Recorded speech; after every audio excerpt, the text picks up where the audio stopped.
வீடியோவில் உளுவல் பருப்பு சாம்பார் எப்படி செய்கிறதுன்னு பார்க்கலாம். வாங்க வீடியோக்குள்ளே போகலாம். 2 கப்பு பருப்பு எடுத்துருக்கு.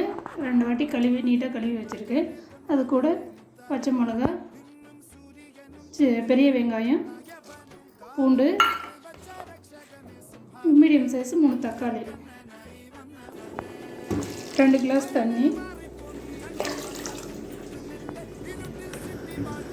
ஸ்டவ் பற்ற வச்சுட்டு 2 விசில் வர வரைக்கும் விட்டுருவோம். 2 விசில் வச்சு பாத்திரத்துக்கு மாற்றிக்கலாம். நீங்கள் பாத்திரத்தில் வேணுனாலும் மாற்றிக்கலாம். மண் சட்டி இருந்தால் மண் சட்டியில் கூட வச்சுக்கலாம். என்கிட்ட மண் சட்டி இருக்குது, அதனால் நான் மண் சட்டியில் மத்திக்கிறேன். ஒன்று வச்சு மசிச்சுக்கலாம். அதுக்கு முன்னாடி புளி ஒரு கோழி சைஸில்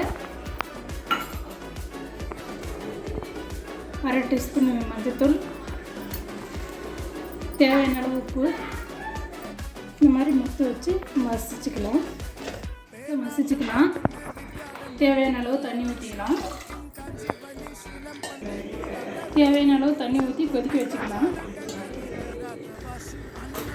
வைக்கலாம். ஒரு 1/4 மணி நேரம் கொதிக்கட்டும். நல்லா கொதிச்சிடுச்சு. 1/4 மணி நேரம் 20 நிமிஷம் கொதிக்க வச்சுருக்குறோம். நல்லா கொதிச்சிருச்சு. சாம்பார் தாளிச்சிடலாம். எண்ணெய் விட்டுக்கலாம். சூடாகிடுச்சு. தாளிப்பழம் போட்டுக்கலாம். கருவேப்பிலை போட்டுக்கலாம்.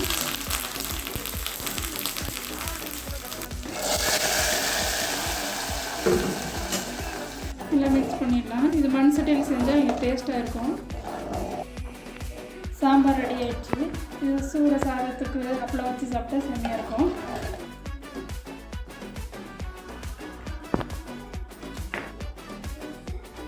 நீங்களும் டேஸ்ட் பண்ணி பார்த்துட்டு எப்படி இருக்குதுன்னு சொல்லுங்கள். இன்னொரு வீடியோவில் பார்க்கலாம். பாய்.